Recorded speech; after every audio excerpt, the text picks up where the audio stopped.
I couldn't agree more, Issandr. I think that the military is engaged in basically ad hocery. They, like everybody else, did not expect to be holding power in Egypt all of a sudden. So there really was no plan for this. But as you suggest, this really can't go on for very much longer. It's quite worrying. From what I understand, what's happening, and of course it's hard to know for sure, is that they start feeling the pressure from revolutionary groups, demands bubbling up from society. These demands are brought to them, and they go behind closed doors and they hash it out, and they come out and they say this is what their decision is.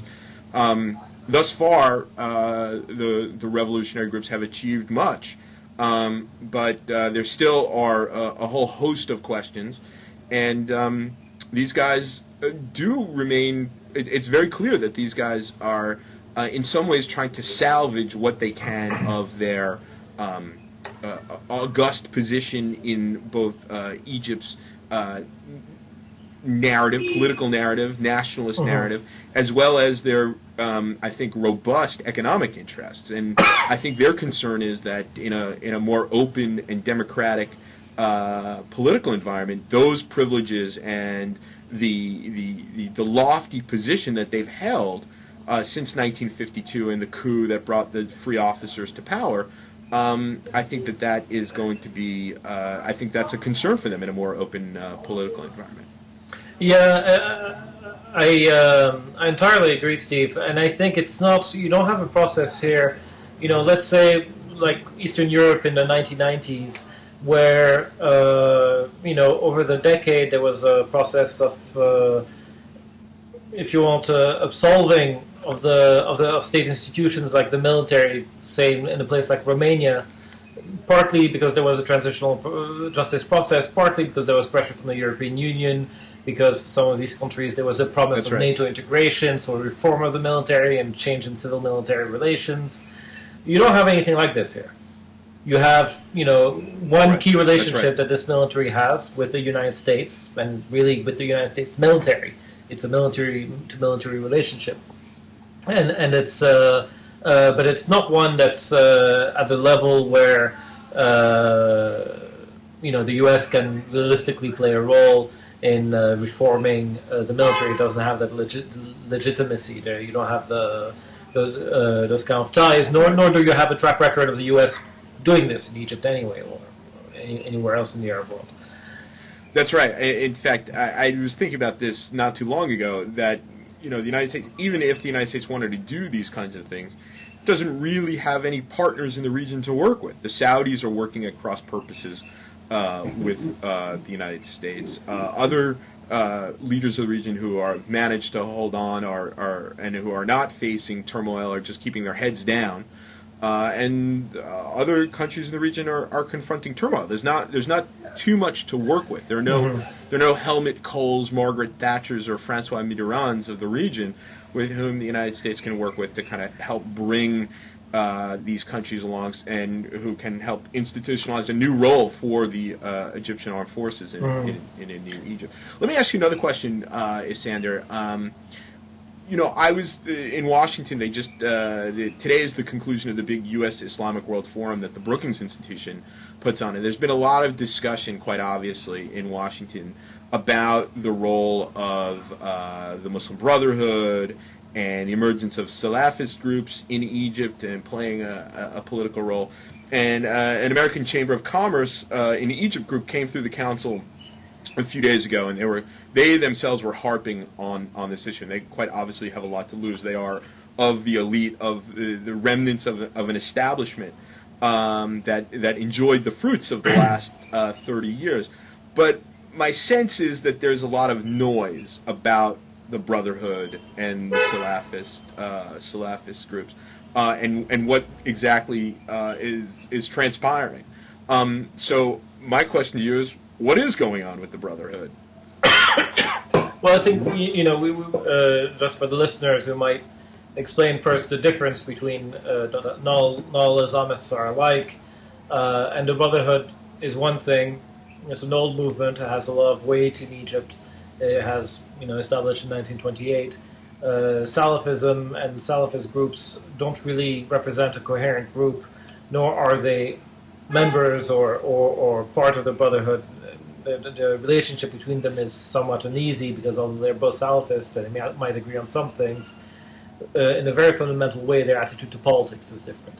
Most Salafists don't really want to participate in politics. Isn't the emergence of I don't mean to interrupt, but isn't the emergence of Salafists, I mean, they have been in Egypt, they've been part of the kind of social landscape for quite some time, but it strikes me, and as you well know, because I try to see you every time I'm in town, that over the course of the last 2 years or so, there has been the profile of Salafist groups has increased considerably, and there was concern among some of the people that I spoke to that this was a strategy on the part of the Mubarak regime to kind of build up these groups at the expense of the Muslim Brotherhood.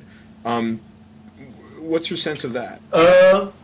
I think there was some truth in that, but it was at a very localized level. You have to remember that although the Salafist movement has a united, if you want, cultural viewpoint and worldview that's been quite influential through satellite TV, through a lot of the books that they produce and so on, the actual way that they're organized, they're quite isolated, and there's individual sheikhs who preside over their little following, and there's no, unlike the Muslim Brotherhood, which has a whole national structure and a general guide who's supposed to be the top leader. There's nothing like that in the Salafist world. What they do have is a lot of money. Much of it comes from the Gulf, especially Saudi Arabia, from the private religious institutions in Saudi Arabia, and they have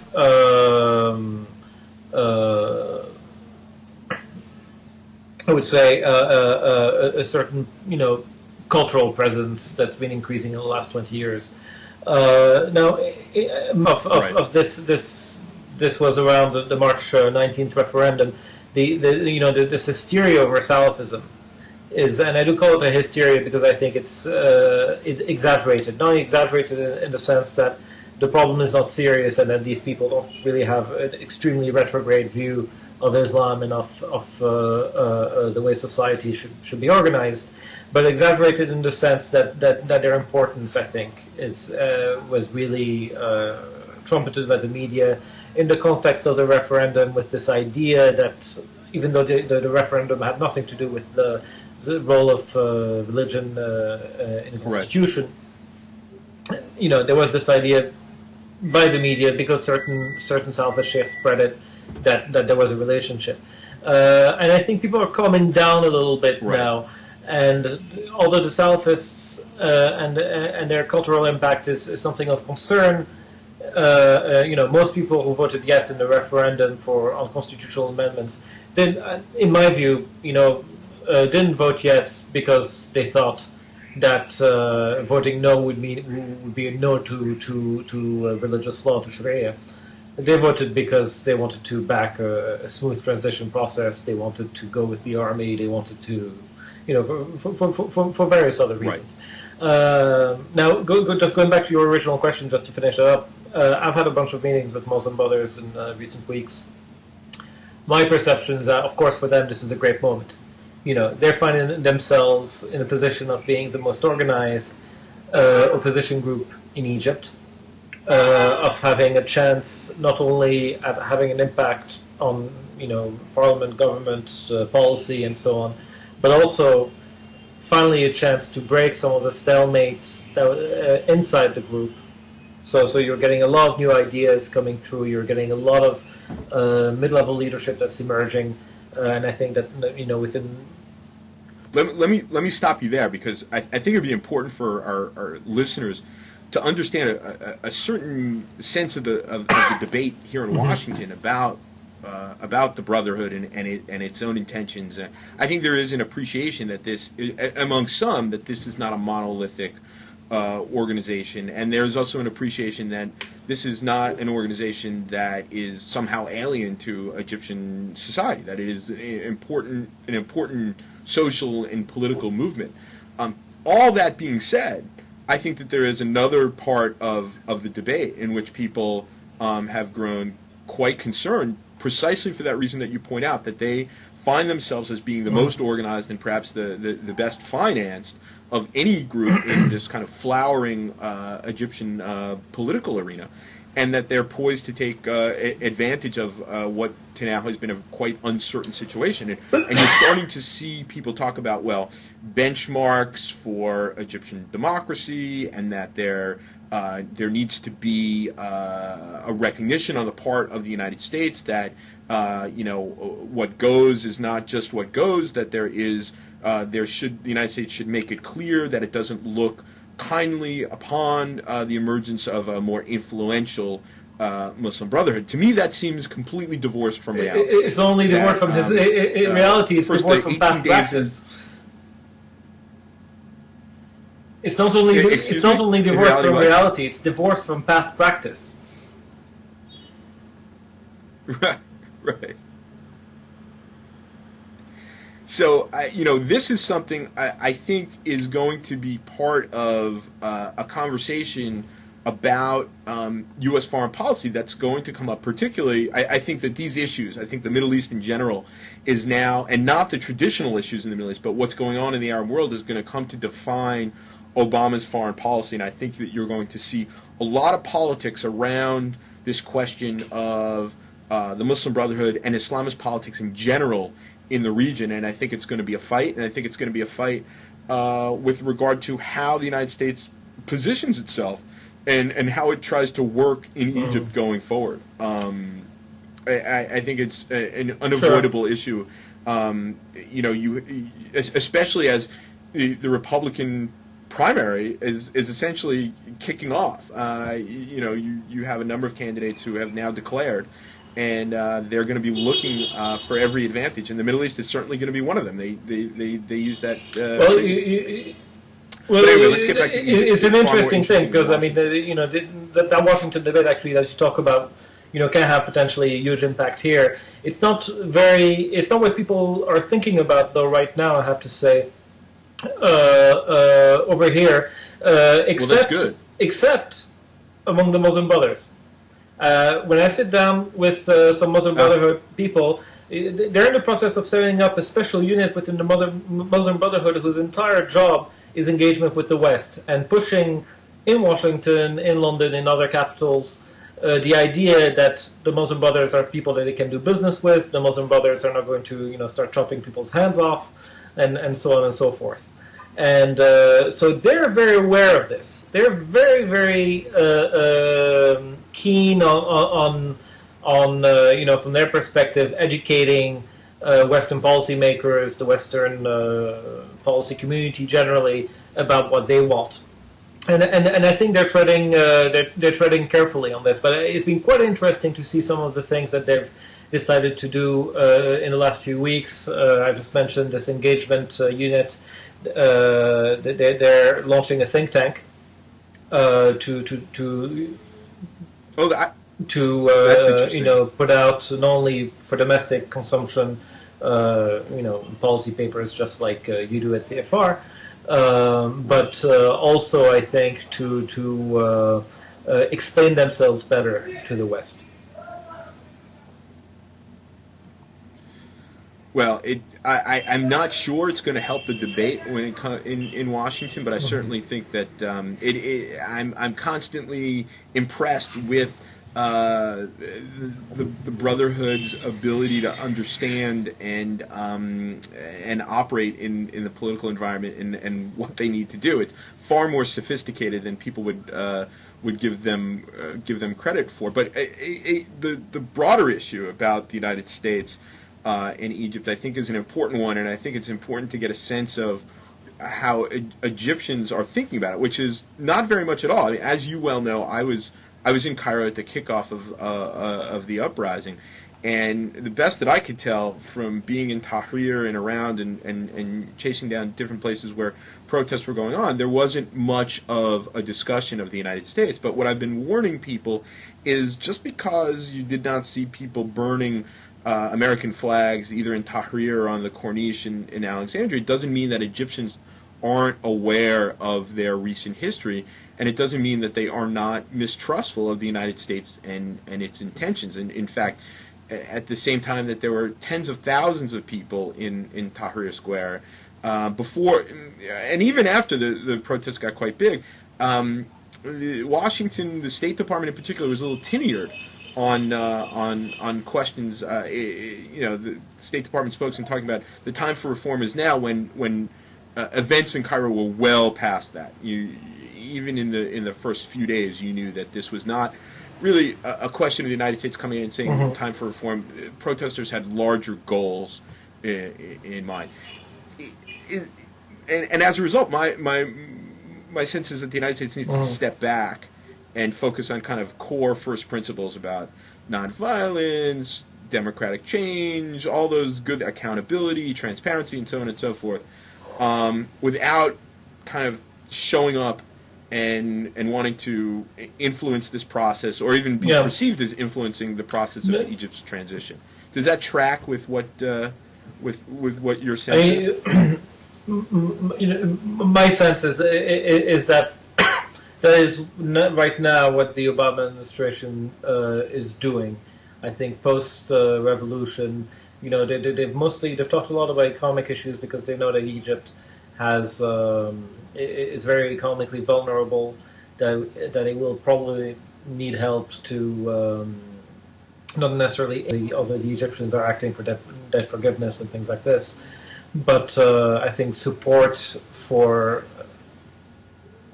That's what the AmCham is worried about. And it is. I mean, the finance minister just announced that GDP growth, which should have hit 7% this year, is now going to be 1%. So, and it's constantly being revised downward. Right. And just with the civil war in Libya now, 1.5 million Egyptians have lost their livelihood. People who are working abroad. I mean, there's all sorts of bad news on the economic front. Of course, that's also where the United States has leverage.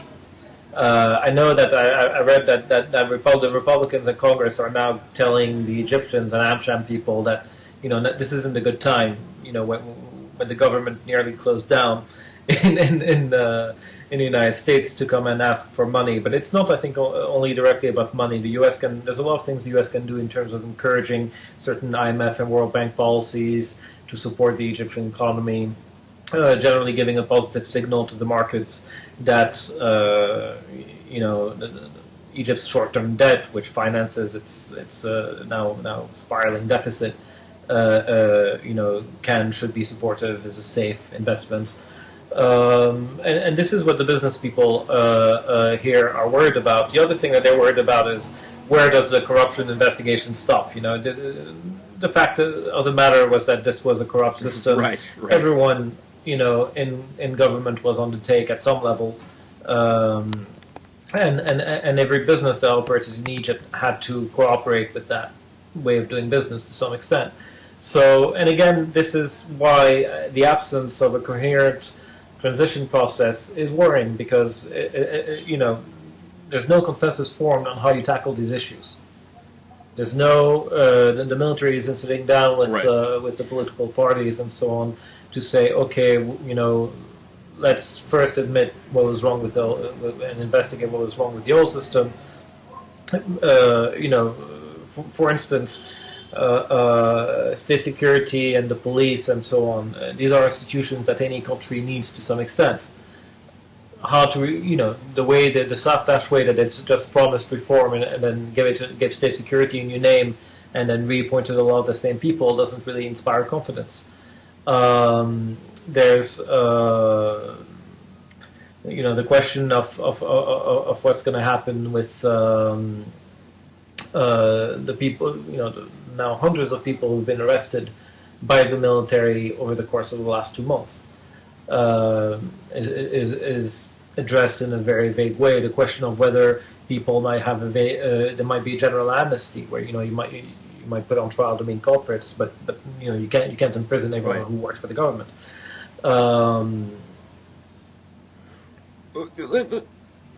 Just one comment on the economy. It strikes me that any new economic decision makers in Egypt are going to take a look at the situation and say, many of the policies that the so-called economic dream team, Yusuf Boutros-Ghali, who was the Minister of Economy, Mahmoud Mohiuddin, who was the Minister of Investment, Mohammed Rashid, the Minister of Industry and Trade, these guys who came to power, who were widely regarded to be Gamal Mubarak's guys, they came to power in 2004 with a mandate to pursue economic reform.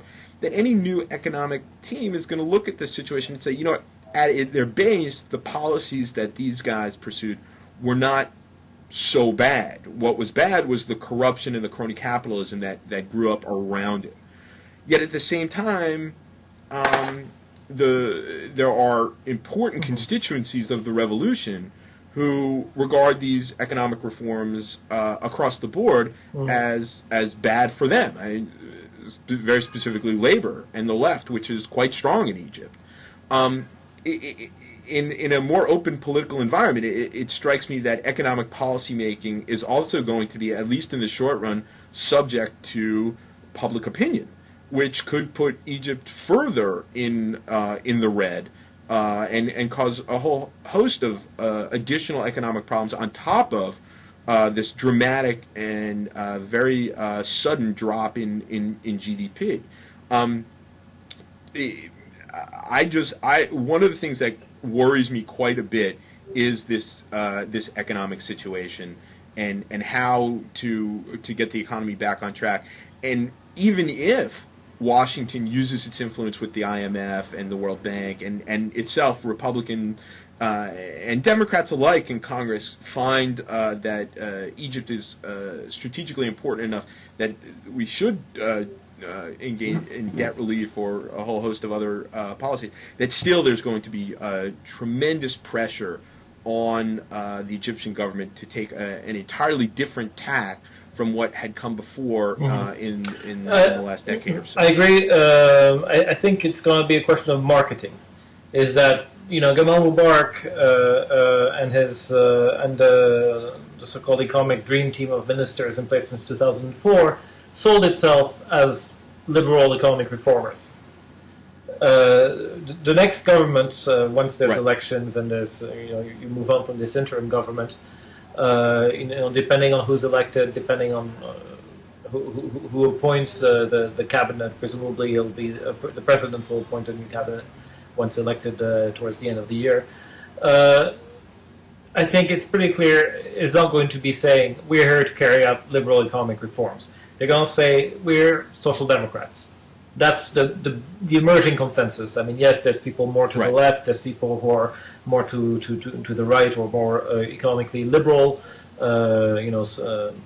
small government people. But I think the overwhelming consensus in the public, among the politicians, is social democratic. It's more something modeled on Europe than on the United States. And it's and support for the poor, in terms of subsidies, in terms of cheap cooking gas, in terms of improving healthcare and quality of education and so on, is that's going to be, I think, with us for a long time. The question is, how do you recover all the work, and the good part of the work that was done by the previous economic team? Things like mortgage reform, so that people, in this country where 10 years ago mortgages didn't exist, so that they can afford to buy homes. Things like, there were about 10 laws that were going to go through Parliament this year, some of them doing quite good things. Things like cutting red tape. Red tape is still a nightmare in Egypt. Red tape also creates tremendous opportunities for corruption. Right. Things like those were all on hold. There were a bunch of initiatives that were coming through, and there were more longer-term programs like until before the revolution, I interviewed Minister Rashid, for instance, the former Minister of Trade, just about 10 days before January 25th. It was in early January or mid-January. And he was saying, we have taken a lull since 2007, but we're about to restart. And I've compiled a list of all the legislation that was going to go through Parliament. There were a lot of things that they were going to do. And there was going to be a lot of new investment. I think some things they're going to have to drop. Others, they're going to, hopefully decide, well, this wasn't such a bad idea. We do need to do this. This is So essentially, as you said, a repackaging. Yeah, but they're gonna have to sell it in a different way. I mean, Gamal Mubarak, when he sold them as liberal economic reforms, that's because he thought that the only people he needed to speak to was the international community that supported these reforms because it provided business opportunities for Western firms, and the local business community because it provided business opportunities for them. Gamal Mubarak never really made the effort to sell to the Egyptian people, and the little that he did never convinced. Right. The other issue, I think, and probably the big one on the table, is this question of the direction of Egyptian foreign policy. I blogged a week or so ago on. I was riffing off of Zenobia, an Egyptian blogger's. One of my favorite. Download on an interview that Nabil El-Arabi, the foreign minister, the interim foreign minister, gave to Dream Television. And it was very, very interesting. He talked about having a normal relationship with Israel as opposed to a strategic relationship with Israel. He talked about Egypt's relations with Iran, about Egypt's relations with the United States. And what I've sensed and what I've been saying back here in Washington is that there is going to be a divergence from the past 30 years, that in any political, if any politician, any new government is paying attention to public sentiment, that there's, and to the extent that public sentiment is going to drive policy, that like economics, like domestic politics, there's going to be a hard to resist, even if you wanted to, hard to resist urge to diverge from the United States and Israel in particular. And it seems to be starting to shake out with discussions of renegotiating this deal in which Egypt provides Israel natural gas at very favorable prices, taking a tougher line on the situation in Gaza, making noises about establishing diplomatic relations with Iran. This is going to be a more independent Egypt that is going to pursue its national interests in a way that Egyptians define them, rather than the way Hosni Mubarak, for example. I mean, frankly, that's a development that I personally welcome. I think it's not only good for the Egyptians; it's good for America. It's better to have a person who tells you, who warns you, has information about their own region and communicates that to you, and opposes you the way Turkey does from time to time. That's right. I think it's going to be a policy that looks more like the Turkish foreign policy. Absolutely, and I think that's a good thing for all parties concerned. I mean, if Egypt had, for instance, opposed more forcefully the Iraq War in 2003, the United States might be in a much better place strategically, financially, and otherwise.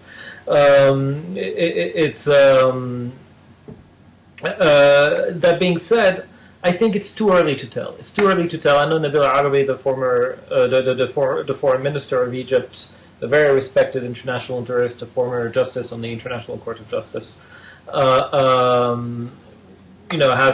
has been talking with Iran about resuming full diplomatic relations.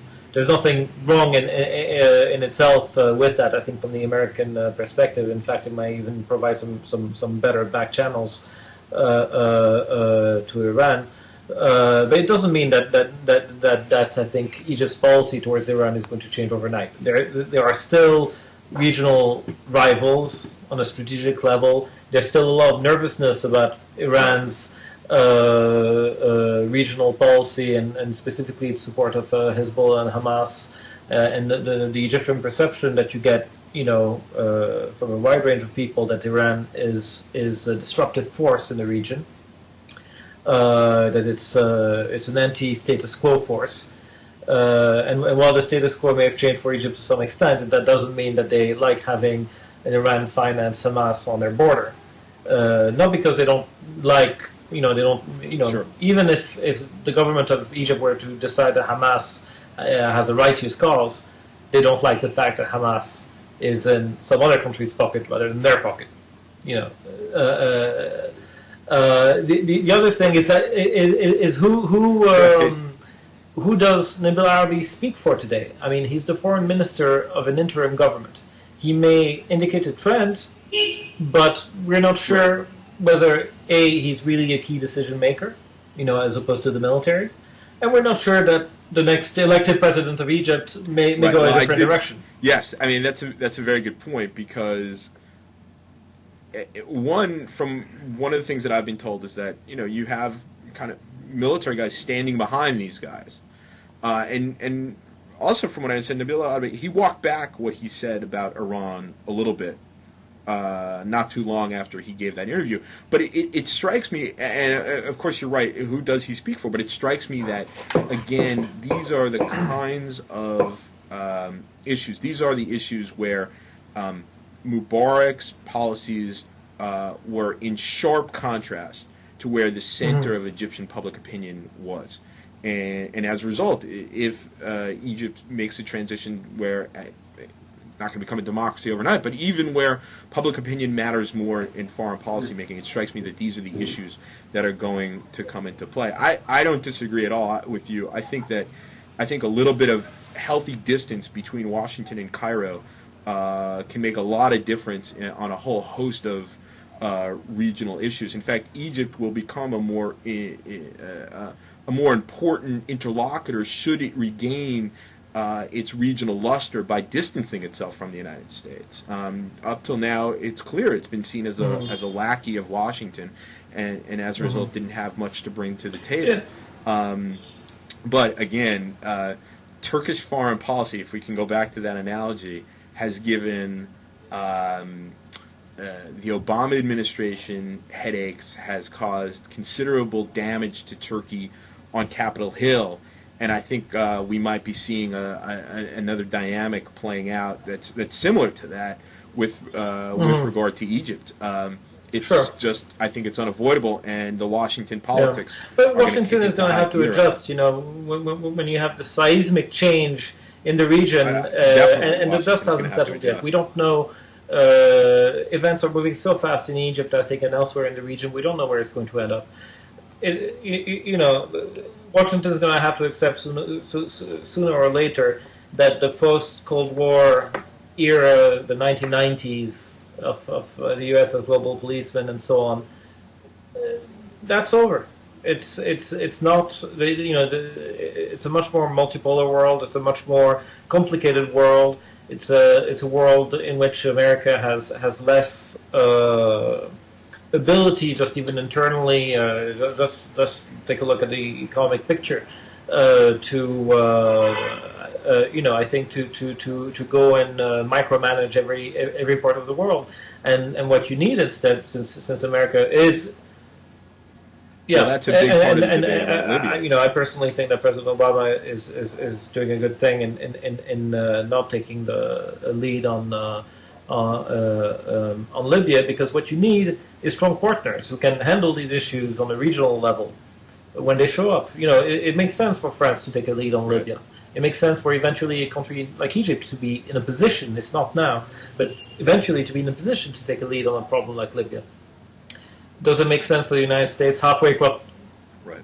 Well, Egypt's going to have to be a successful democratic and society, and its economy needs to be prepared for it to take that kind of role in the region. But should it, I think you're right. I think it's a much better. And it certainly avoids, you know, the posture that we've seen in the last 15, 20 years of the United States getting involved directly, but especially under the Bush administration, in the region's problem, which has been not only extremely costly, but in some respects politically counterproductive. That doesn't mean that America in some cases is the only country with the military ability and the political clout to do certain things, but it's just it offers the I think the possibility for a more balanced foreign policy. Just to come back to Egypt specifically now, I do think that one of the narratives of Egypt, I think that you've written about, and so have I. One of the narratives in the Arab world about Egypt was of its declining regional influence. From its heyday in the 1950s, 1960s, and the Nasser era, when Egypt, had what the French like to call a rayonnement, it shone onto the region.